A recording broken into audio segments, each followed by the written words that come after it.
പെഹൽഗാമിലുണ്ടായ ഭീകരാക്രമണത്തിൽ രാജ്യത്തിന് ഐക്യദാർഢ്യം രേഖപ്പെടുത്തി ഹൊറൈസൺ ഗ്രൂപ്പ്.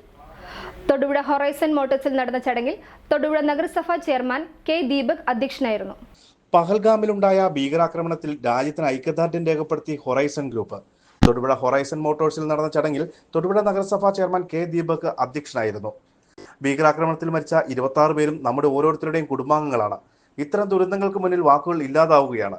ദുരിതബാധിതരായ കുടുംബങ്ങൾ ഇപ്പോൾ അനുഭവിക്കുന്ന വേദനയും ആഘാതവും സങ്കല്പിക്കാൻ പോലും പ്രയാസമാണെന്നും തൊടുപുഴ നഗരസഭാ ചെയർമാൻ കെ ദീപക് പറഞ്ഞു. അത് മനസ്സിൽ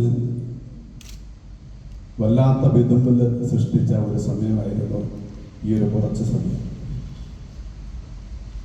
കഴിഞ്ഞ 22-ാം തീയതി നമ്മയെല്ലാം നടുക്കിയ, ദുഃഖത്തിലാഴ്ത്തിയ വലിയ ഒരു സംഭവമുണ്ടായി. നമ്മുടെ പ്രിയ സഹോദരി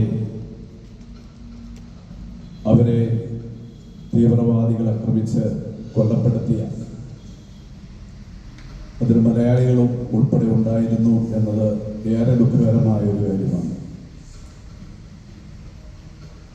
അത് നമ്മെ സംബന്ധിച്ച് ഒരിക്കലും താങ്ങാൻ കഴിയുന്ന ഒരു ദുഃഖമല്ല.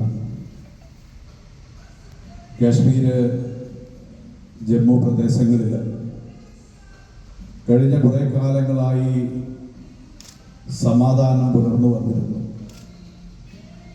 ഒരു കാലത്ത് നമുക്കറിയാം, ഏറ്റവും കൂടുതൽ ഭീകരവാദവും അക്രമവും കൊലപാതകവും ഒക്കെ നടന്നിരുന്ന ആ പ്രദേശങ്ങളിൽ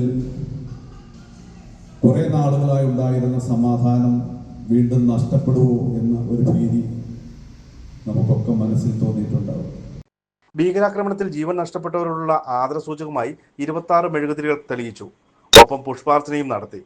എക്സ് സർവീസ്മെൻ അസോസിയേഷൻ മുൻ president Krishnankutty, Thodupuzha merchant association president Raju Tharaniyil, secretary K Navas, Idukki press club president Vinod Kannolil, Horizon group managing chairman Shaji J Kannikkattu, Horizon group managing director Ebin Shaji Kannikkattu, Lions Club Thodupuzha metro president CC Anilkumar, Thodupuzha merchant association youth wing president Prashanth Kuttappas, JCI Thodupuzha town grand president Akhil S Nair, Horizon motors Idukki general manager Pavithran Menon, assistant general manager Sivadas, sales manager CS Saiju എന്നിവർ ആദരമർപ്പിച്ച് സംസാരിച്ചു.